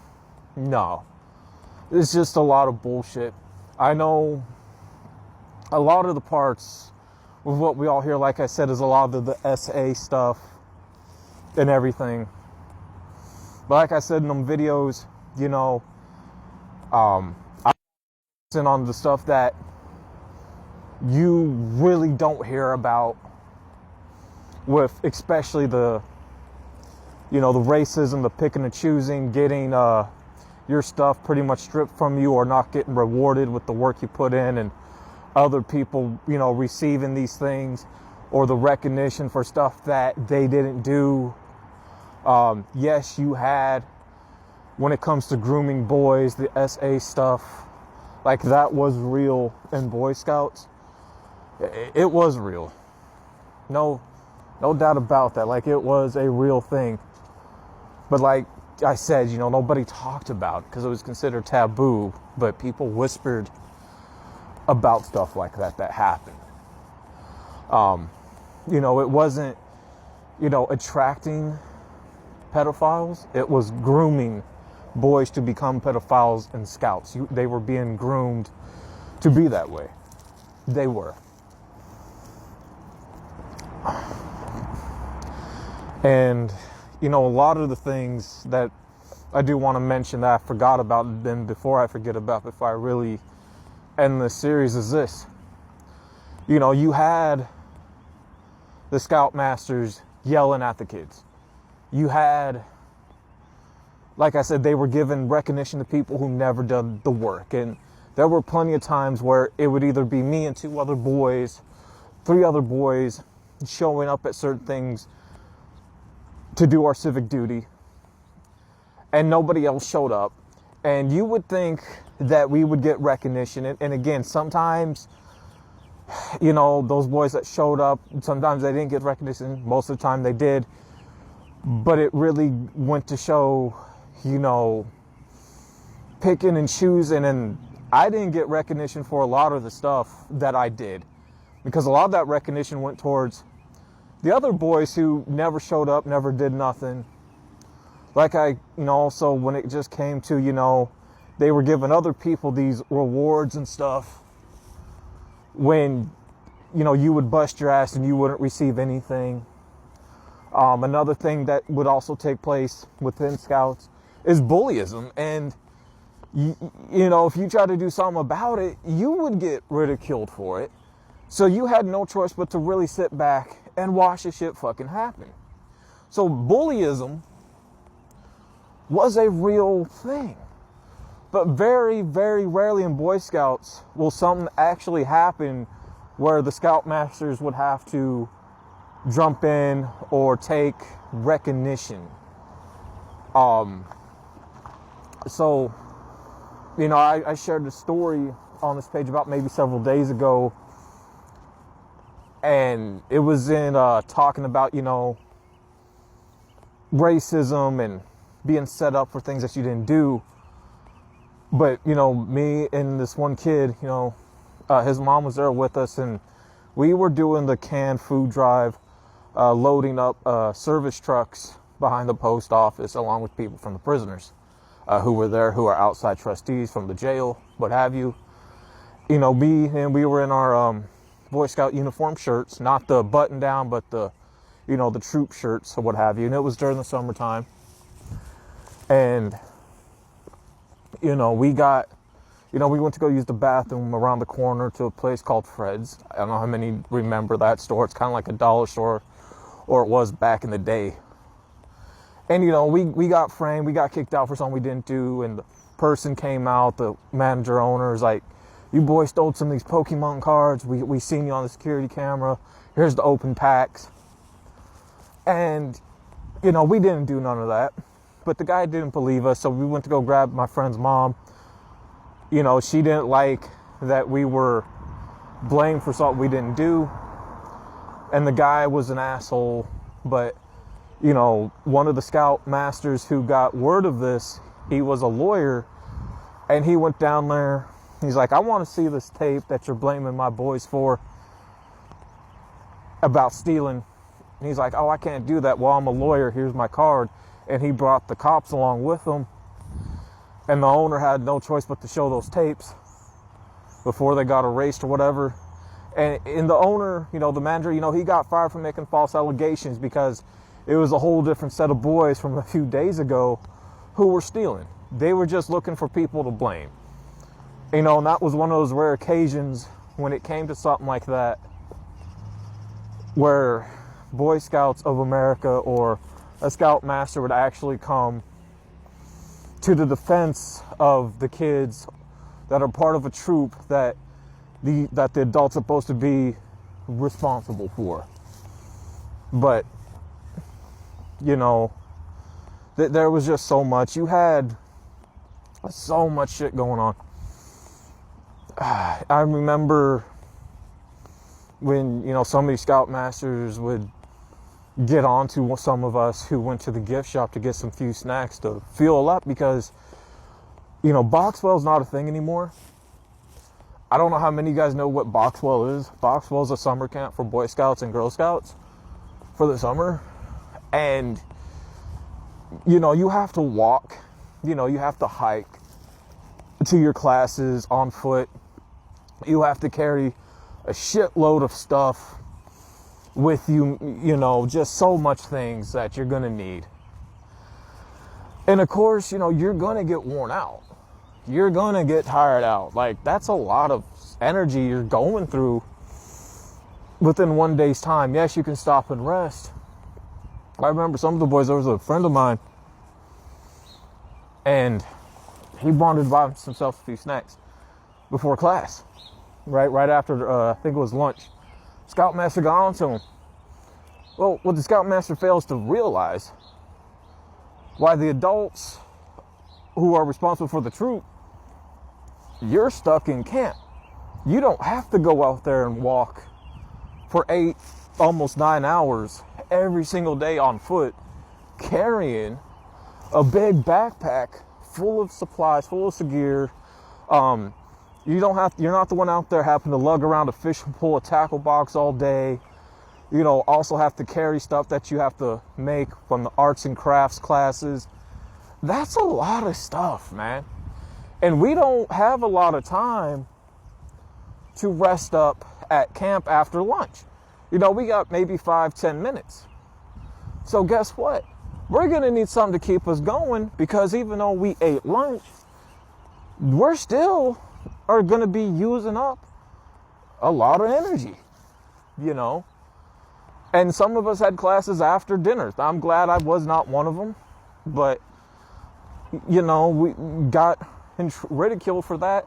Got ridiculed at times because we wanted to buy something from the gift shop to take back with us at home, or to work on something with camp. You know, something constructive, something to bring back home, you know, because it's about really being constructive and the things like that. But fuck, I mean, what's the point of saying to your kids, or the Scoutmasters, you know, saying to the parents, you know, make sure your kid brings money, you know? So there was just so much bullshit in Boy Scouts that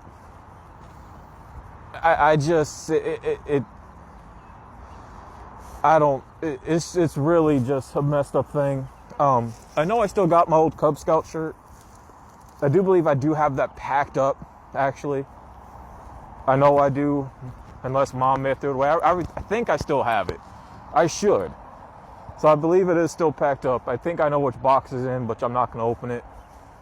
Do I have any of my stuff from Scouts? No. My mom threw a lot of that stuff away after with what I shared with you guys, and the, you know, how Boy Scouts ruined my life part 2. You know, I do believe, but no, I don't have any of that stuff no more. I wish I did, even though I have nothing really good to say. I still wish I had most of that stuff. I know my father, after I left from Scouts, because even he agreed with a lot of the shit that what went on and how it was wrong, and how the Scoutmasters really messed it up for a lot of the boys. You know, my dad wanted to build me a shadow box with all my Cub Scout leading into Boy Scout stuff in there for me to, you know, at least look back on.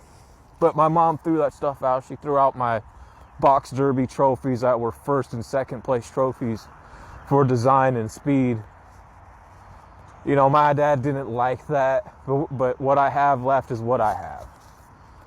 You know, I take a look back being in Scouts, and to finish this part up, because I have a lot of pictures of me in Scouts throughout the time I was in Scouts, and each one of those pictures, and I kid you guys not who see this video, man, if you have pictures of you in Scouts, or if you know somebody that does, really pay attention to those photos. Because take it from me, as I was looking through these photos, I did not look happy in none of them. That happiness slowly, if not very surely, throughout my child years, through my adolescent teen years, you can tell that being in Scouts took that happiness away from me. And you can see it on so many other boys' faces, because None of us were happy being in Scouts anymore. And a lot of people over the time just quit. Oh, and as you got older, as things started falling apart, you could understand why. You know, if you Google pictures of Boy Scouts, you're going to see, yes, I understand, you're probably going to see a lot of them happy. But I promise you, if you really look through a lot of photos of Boy Scouts of America, you're going to see a lot of them with not so happy faces. Boy Scouts of America was not a thing to really be happy about to be in, especially once you come to know the truth. So when people always ask, why none of these boys look happy? Why aren't they smiling? Man, that happiness was took from us. That happiness was took from us being in Scouts, because a lot of the shit that took place behind closed doors, you know, that it was a real thing. It was. And so you have to think about each of those boys, why they look unhappy. You have to really think about that. You know, because each person experienced the same thing or different thing that was so negative in Scouts. Again, I know it's something that, you know, was never talked about back then like it is now. But there was a lot of negative. And there's nothing really of happy going on in Scouts. That's why you don't see a lot of videos of Boy Scouts of America on YouTube with anybody really having fun. It's all older footage that's short. And you need to think about why that is. Because in reality, ain't nothing fucking good ever came about. None of that. Nothing ever good. Nothing, just nothing ever good came about it. At all. At all. You know, to give an example, one last story, one last example of showing the so-called concerned safety of the boys. I don't know how many of you guys are familiar with what a blob is. It's a big blow-up thing on the beach. You know, we didn't have, some of us didn't know how to swim. Some of us didn't have swimming classes during this camp's part. But the Scoutmaster's like, well, even though some of you boys didn't sign up for it, I'm going to make you do it. Okay, if you're going to make us do it, give us life jackets. Guess what? No, you guys ain't getting life jackets. You got to learn how to really paddle and swim. You're putting people who don't really know how to swim in deep fucking water. Like deep fucking water as shit. Luckily, there was a wooden cross bridge we all had to swim to. When I had to go up on that high-ass fucking diving board, like, it was like the high ladder boards that you see on TV and all that. I just got it over with because I did not like being up there at all. I don't like heights. I felt my whole stomach and shit go up to my throat, falling down. And then panicked, felt that panic sensation, almost like being closed in when somebody else dived on and the pressure from the blob kind of blasts you off, puts you into the water. I had to think as quick as I could because I don't want to be flying all the way out onto the lake off of this blob where I know I could drown and not be able to get back on shore, get to the crosswalk. Luckily, I chose to put a lot of my weight down into the lower part of my body up in the air so I could land not so far away where I had to kick and swim my fucking feet hard and fast as I could, grabbed onto the wooden crosswalk. The Scoutmaster was like, no, don't you grab onto that. You need to swim. Like, I swam to this crosswalk. This is where we all have to swim to either get up on it or be able to get to shore. So, you know, I paddled, got onto that crosswalk, climbed on that ladder, said, hey, I did my fucking part. You wanted us to go do it, well, we did it. But it just goes to show, you know, they never cared about the concerns or safety about none of the boys. None of the damn boys. You know, there were a lot that got hurt. So, because most of us got hurt, the Scoutmasters didn't care. No first fucking aid took place in camp. We had to walk to the cabin to go get first aid at Boxwell. So yeah, they never cared about none of the safety that took place. I remember I got my leg sliced open by a branch or so with a lot of thorns on it, right? Come back bleeding. I'm fine. I patched up my own self. Oh, what happened? Hey, you know, I got hit by a bush with some thorns. You went off trail? Yeah, but it was a trail that was closed off, that was abandoned. I explored it on my way back to camp. You know, I didn't have shit else better to do. You know what I'm saying? I was in no rush to head back to camp. So yeah, I explored a little. And it was still a trail. Still in the same area. I'm fine. But, you know, it just really goes to show that, you know, they didn't care. So, you know, in the end, Boy Scouts just was a really negative thing for so long for a lot of young men who were in it. You're going to hear a lot of horror stories. You're not going to hear nothing good. That's why if you go to a lot of these places like junk stores or antique stores now, or like thrift shops, I guess you can say, right? You're going to see a lot of Boy Scout stuff for sale, for that nostalgia purpose, for people that were in it.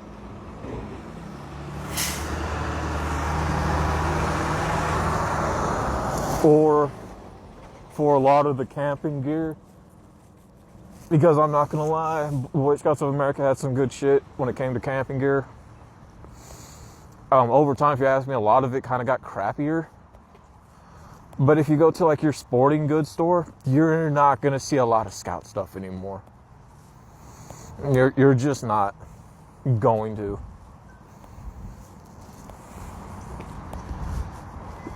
You're just not. You know, there were some boys who I really did click and connect with, and other troops where there was a bit of a good time when you weren't with your troop, when you were with other troops, man. But, you know, they kept it, and I hate to say the word segregated, but hey, that's how it was. It's like, you're not allowed to interact with the other troops. Well, why the fuck not? We're all going to have some classes together, you know? Yeah, just, you know, in the end, and I know I keep going on, and I do apologize for that. But in the end, you know, Boy Scouts of America left a bad taste in a lot of people's mouths. And I'm glad it's not around anymore. That being said, you guys, hey, I'm out. Peace.